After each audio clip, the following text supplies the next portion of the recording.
बेटा आज हम करने जा रहे हैं केस स्टडीज कॉन्ट्रैक्ट एक्ट की, जो इम्पोर्टेंट है और रिपीट होती है जनरली एग्जाम्स में।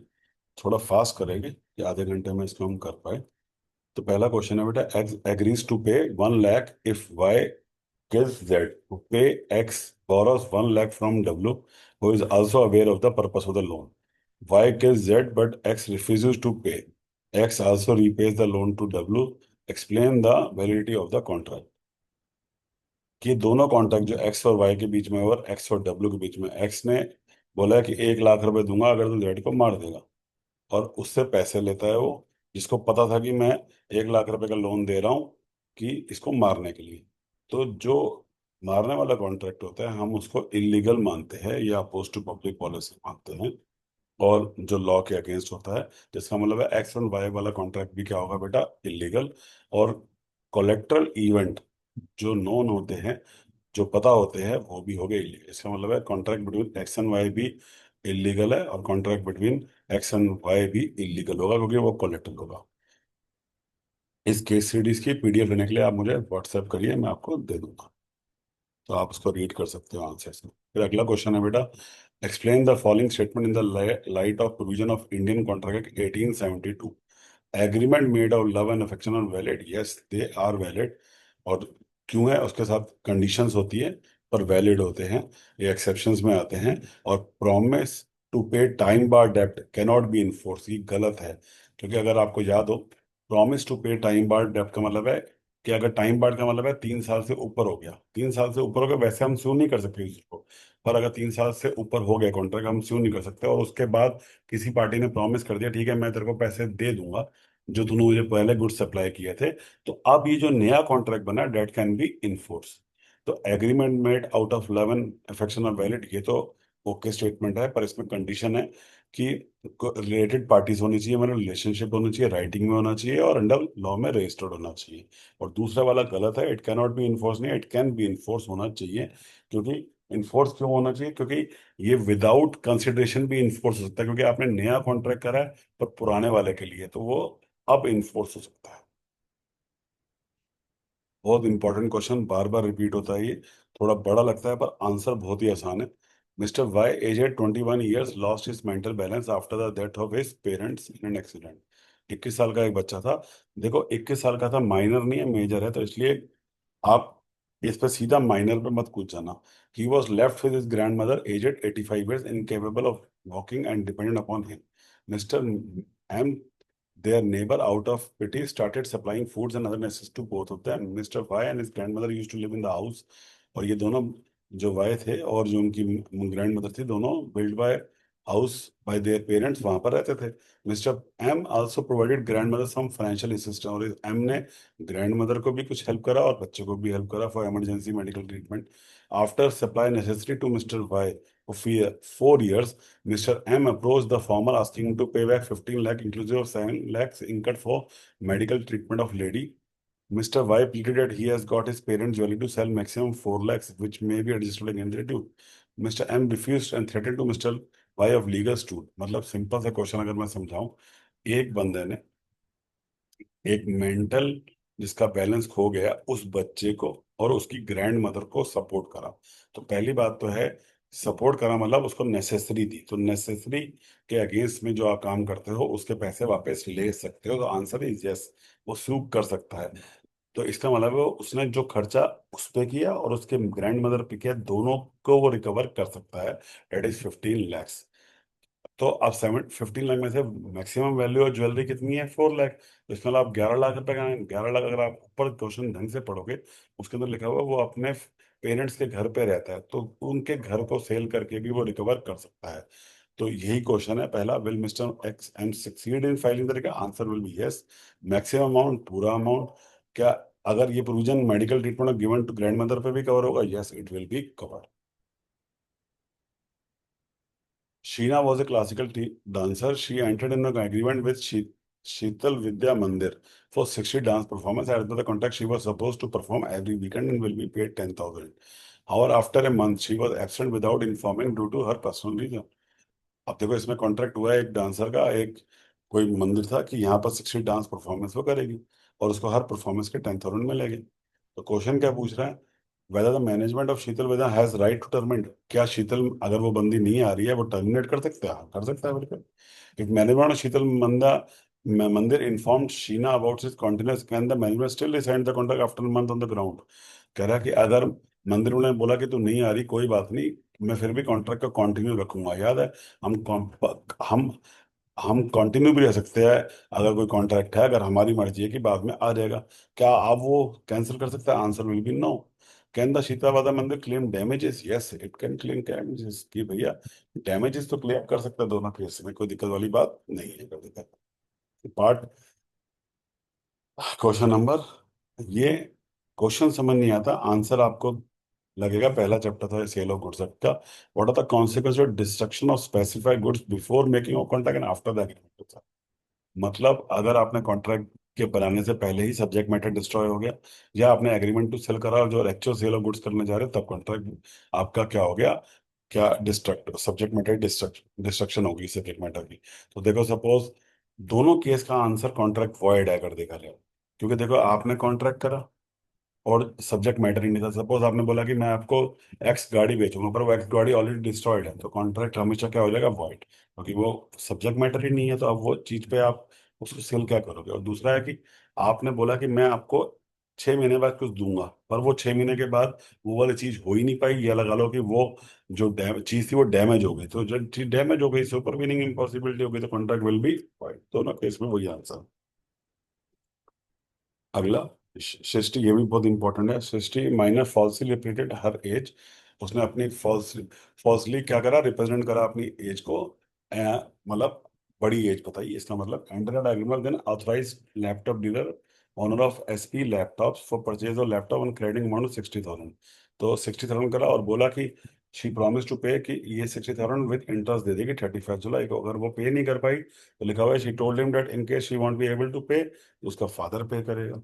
After 1 year, the Shristi was asked to pay the outstanding amount with interest, and उसने बोला कि भैया मैं तो इंटरेस्ट दे नहीं पाऊंगी क्योंकि मैं माइनर हूँ, मेरे पास पैसा है नहीं। शी और 1 जनवरी को वो मेजर बनने वाली थी। उसने बोला एग्रीमेंट को मैं रेटिफाई कर देता हूँ। अब क्वेश्चंस ये हैं, क्या ये जो मिस्टर गुप्ता है ये सृष्टि के ऊपर, मतलब जो लड़की है छोटी उसके ऊपर केस कर सकते हैं, उसके फादर के ऊपर केस कर सकते हैं, या क्या इसको रेटिफाई कर सकते हैं उसके बाद केस कर सकते हैं? Answer will be all know. Minor से रिकवरी नहीं हो सकती, उसके फादर गार्डियन है, पर गार्डियन ने अगर वो खुद नहीं बोला है, एक्सेप्ट नहीं करा है, तब तक कोई लाइबिलिटी नहीं आती गार्डियन की भी। और तीसरा केस होता है, क्या मेजोरिटी पे ये हो पाएगा? नहीं, इट कैनॉट बी रेटी। तो तीनों आंसर आप पढ़ोगे, it will be no no no no. एक बार रीड कर लेना, बहुत इंपॉर्टेंट है, ये पेपर में बार बार आता है ये वाला क्वेश्चन अगर देखा जाए।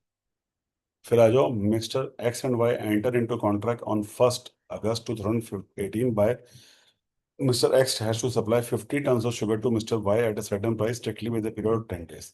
तो मिस्टर एक्स वाई में कॉन्ट्रैक्ट हुआ कि 50 टन्स ऑफ शुगर आपको 10 दिन में सप्लाई करने हैं, और वाई ने उसके लिए 50,000 रुपये एडवांस भी दे दिया अगला लिख। और मोड ऑफ ट्रांसपोर्टेशन था, वो था रोड, मतलब आपको रोड बाय रोड वो सप्लाई कर रहा था। पर 2 अगस्त को ही क्या हो गया, 2018 को ही फ्लड आ गया, and the only road connecting the places वो डैमेज, और जो रोड थी वो डैमेज हो गई and would not be repaired with in 15 days। और कॉन्ट्रैक्ट कितने दिन में करना था? 10 दिन में।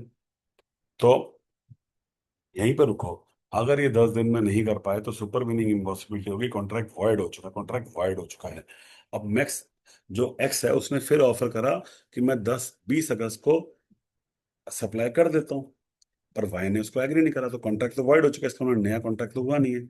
ऑन 1 सितंबर 2018, तो जो एक्स ने क्लेम कर लिया compensation from 10,000 from Mister Y for refusing to accept the supply of sugar which was not there within the previous contract. On the other hand Mister Y claim for refund of 50,000 which he had paid in advance. अब आराम से इस case को सुनो, x और Y के बीच में contract हुआ जिसमें 50,000 एडवांस पे कर दिया वाई ने। ये कॉन्ट्रैक्ट हो नहीं पाया because of supervening impossibility, contract void हो गया। एक्स ने दूसरा ऑफर दिया कि मैं 20 अगस्त को सप्लाई कर दूंगा, जिसमें वाई एग्री का, तो इसका मतलब नया कॉन्ट्रैक्ट वही नहीं है। और जब नया कॉन्ट्रैक्ट एग्री नहीं करा तो एक्स ने उसके ऊपर कंपनसेशन डाली 10,000 की, जो नहीं हो सकती क्योंकि कॉन्ट्रैक्ट ही नहीं है।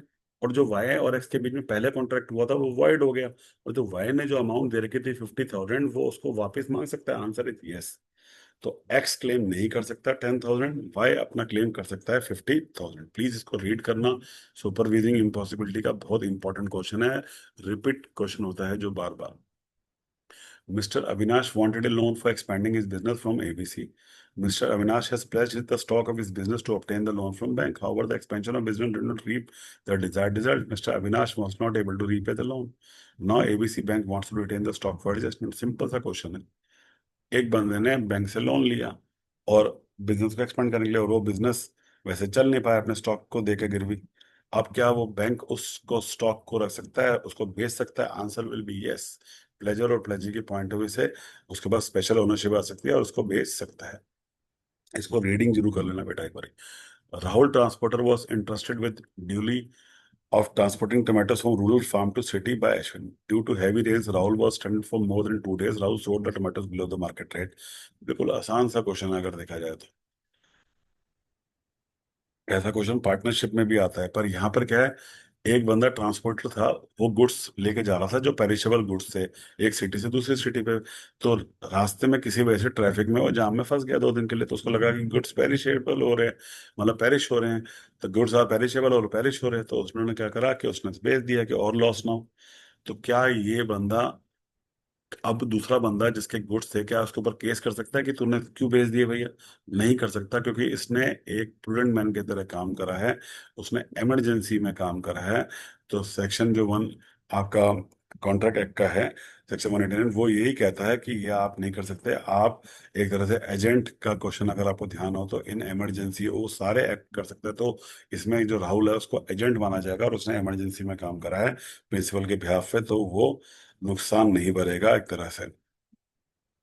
Chetan was appointed as a site manager of ABC Construction on 2 years contract at a monthly salary. Mr. Pawan gave एक मिस्टर चेतन को अपॉइंट करा, पवन ने उसकी सिक्योरिटी दी, ठीक है। पर थोड़े टाइम बाद चेतन की सैलरी को लो कर दिया जाएगा और पवन को इन्फॉर्म नहीं करा, श्योरिटी को। तो क्या श्योरिटी की लायबिलिटी रहेगी? Answer will be no. अगर श्योरिटी को इन्फॉर्म किया बगैर आप कॉन्ट्रैक्ट में कुछ भी चेंज करते हो, श्योरिटी की लायबिलिटी वैसे ही डिस्चार्ज हो जाती है। प्लीज पढ़ना इसको भी, ये भी रिपीटेटिव क्वेश्चन है। ये क्वेश्चन पहले जमाने में आता था जब ये इंटर में हुआ करता था, फिर भी मैंने आपको इसको ऐड कर देता हूँ क्योंकि कई बार ये आया हुआ है। अर्ली was is a wife of Naresh. She purchased some sari some credit from rainbow silks Jaipur. Rainbow silks से लेके मैसेज जो थे Jaipur, demanded the amount from Naresh. Naresh refuse, मतलब नरेश की वाइफ ने कुछ कपड़े खरीदे और उसने पैसे नहीं दिए, और जो ये कंपनी थी उसने नरेश के नरेश की जो वाइफ थी वो कपड़े जो खरीद गया उससे नरेश से पैसे मांगे। तो ये क्वेश्चन ध्यान रखना, ये आपके अभी इस आईसीए मॉड्यूल में नहीं है पर फिर भी आ सकता है। वाइफ के पास राइट होती है, जो वाइफ के पास राइट होती है, सुनना सारी गर्ल्स, वाइफ के पास राइट होती है कि वो नेसेसरी चीज के लिए अपने हस्बैंड को रिस्पॉन्सिबल कर सकती है। तो अगर कोई सामान आप खरीदते गए और वो नेसेसरी था और आपके हस्बैंड के पास पैसा है, तो एक तरह से वो पेमेंट फॉर नेसेसिटी माना जाता है अगर देखा जाए। बट इसमें कुछ एक्सेप्शन होते हैं, सिर्फ आपको रीड करना अभी आता नहीं है, पर फिर भी क्योंकि ये रिपीटेटिव क्वेश्चन है 2019 से देखो के बार बार आया है, तो कहीं वो डाल ना दे कि आपको ओवरऑल नॉलेज के पॉइंट ऑफ व्यू से, तो आप देख लेना। पर तो पेमेंट में नेसेसिटी माना जाएगा, इसका मतलब हस्बैंड को पेमेंट करनी पड़ेगी अगर देखा जाए नेसेसिटी वाली, मतलब। पर अगर गुड्स परचेज जो किए वाइफ ने वो जरूरी नहीं थे, वाइफ को अलग से पैसे दिया जा रहा है कि तुम नेसेसिटी की चीजों के सामान खरीदने के लिए, ठीक है ना। और वाइफ को मना कर रखा है कि तुम कोई चीज खरीद सकते हो, क्योंकि कोई आपको क्रेडिट में करने के लिए अगर देखा जाए, स्पेशली अगर रिटर्न में, वैसे होता नहीं है ऐसे। और और ट्रेडर को हमने पहले से वार्न कर रखा है कि तुम इसको उधार मत देना भाई, ये तो लेती ही रहती है उधार में। तो अगर ये है तो आप आप सिर्फ तब नेसेसिटी के पॉइंट पे बच सकते हो और नहीं बच सकते। एक और भी केस होता है जब डिवोर्स का केस होता है, पर वो यहाँ लिखा हुआ है पर आपको पढ़ने की जरूरत नहीं है अभी, ये इंटर में पहले आता था। अब देखो, ये छोटे छोटे क्वेश्चन है, इसको भी रीड करना। ये कई बार 10 नंबर के 5 शॉर्ट में आ जाते हैं, पर बहुत ही इंपॉर्टेंट, बहुत ही आसान। Pete finds John wallet on the road and returns into him. John is happy to find his lost wallet and promised to Peter. Peter को जॉन का वॉलेट मिला और जॉन को उसने प्रॉमिस कर दिया कि मैं तेरे को 2,000 रुपये दूंगा। क्या कॉन्ट्रैक्ट वैलिड है? यस। क्योंकि अगर आप देखो तो सिंपल सी बात है कि आपने वॉलंटरी सर्विस करी और वॉलंटरी सर्विस के बाद दूसरे ने प्रॉमिस कर दिया, तो हमने पढ़ा हुआ है वॉलंटरी सर्विस का प्रॉमिस करने से कॉन्ट्रैक्ट वैलिड हो जाता है। Second question, on the eve of his marriage Rahul father gifted him they went to register the document but agreement was registered as there was no consultation. एक शादी में Rahul father ने अपने घर को गिफ्ट करना था, गिफ्ट में कंसल्टेशन की वैसे ही जरूरत नहीं होती, तो कॉन्ट्रैक्ट इज वैलिड। अभी छोटे छोटे question, Peter promised to pay John amount 5 lakh if his car meets an accident and gets damaged more than 50%, John pays him। एक बंदा 25,000 तक उसको 10 साल तक पे करता रहेगा और बोला कि अगर तेरी गेम कभी भी गाड़ी डैमेज होती है तो जैसे इंश्योरेंस में करता है मैं आपको 5 लाख रुपए करूंगा। तो इसमें कोई इलीगल नहीं, कुछ नहीं है, कॉन्ट्रैक्ट कर रहा है, वैलिड कॉन्ट्रैक्ट है। Arjun promise to take care of Ravi's house while Ravi is away for फ्रॉकी, ये भी कोई दिक्कत नहीं है, मैं आपके घर का ध्यान रख रहा हूँ, 5,000 रुपये आपसे लूंगा, ठीक है, तो कोई बात नहीं, contract is valid. Third, Rita promised to get Anita a job with Indian government if Amita promised to pay her 2,000 when she gets a job. No, किसी को जॉब दिलाना गवर्नमेंट के अंदर कोई पोस्ट लेना, आपको पब्लिक पोस्ट लेना, वो बिल्कुल गलत है। अगर देखा जाए ये कॉन्ट्रैक्ट वैलिड नहीं माना जाएगा। Suraj offers 10,000 to Chandrama to beat her business rival, answer is wrong, it is oppose to public policy अगर देखा जाए। Peter owned a piece of land which he sold to June under a एक condition से उसने भेजा और फिर उसने उस कंडीशन को तोड़ दिया, तो क्या उसका वो केस कर सकता है? आंसर है यस, क्योंकि कंडीशन हमेशा चलती रहती है अगर देखा जाए तो। लास्ट क्वेश्चन थोड़ा ध्यान से पढ़ना, Ritika was living in HUF, the family had a marriage for provision made a provision for her marriage, eventually the family went through partition, Ritika filed a suit to claim her marriage। ये marriage settlement नहीं, marriage settlement होता है husband और wife के बीच में, ऐसा लगता है क्योंकि मैरिज की बात हो रही है, यहाँ पर फैमिली सेटलमेंट लगेगा। रितिका एक HUF में रहती थी, उसके शादी के लिए खर्चों का कुछ हुआ और फैमिली पार्टीशन में आ गई, फिर रितिका ने बोला कि मेरे पैसे दे दो भाई मैरिज वाले, तो ये मैरिज सेटलमेंट नहीं है, मैरिज सेटलमेंट मतलब कि हस्बैंड और वाइफ के बीच में कोई दिक्कत चल रही है तो ये कॉन्ट्रैक्ट हेल्प सही माना जाएगा क्योंकि वो बेनिफिशियरी थी रितिका। जैसे अगर बुक का हिस्सा मॉड्यूल पढ़ोगे तो मदर का एग्जाम्पल है दो बेटों के साथ। लास्ट में ये भी बहुत इंपॉर्टेंट है, Arjun father had a eligible, मतलब उसका एक दूसरा बेटा था, before he died he put Arjun in position of state, और उसके मरने से पहले उसने कुछ स्टेट उसके नाम पे डाल दी, और with a condition that Arjun would pay Ravi an amount of 5 lakh and transfer half of the estate Ravi's name once he becomes 20 और आधा स्टेट उसके नाम पे कर देगा। After a time when Ravi did not receive the money and asked Arjun about it, he denied giving his share, Ravi filed a suit. देखो ये अगर देखा जाए तो ट्रस्ट भी का केस भी है, फैमिली सेटलमेंट भी है, तो आप दोनों केस में इस कॉन्ट्रैक्ट में मानोगे कि ये सही है और आपको ये प्रॉपर्टी मिलनी चाहिए। ट्रस्ट फॉर्म कर रहा है, बेनिफिशियरी है, तो Ravi had a right to sue upon the contract, ठीक है। ये सारे इंपॉर्टेंट है, प्लीज इसको करके जानो, और किसी को इसका PDF चाहिए तो आप मुझे मेरे नंबर पे व्हाट्सएप करिए अपने नाम के साथ, मैं करूँगा। Thank you.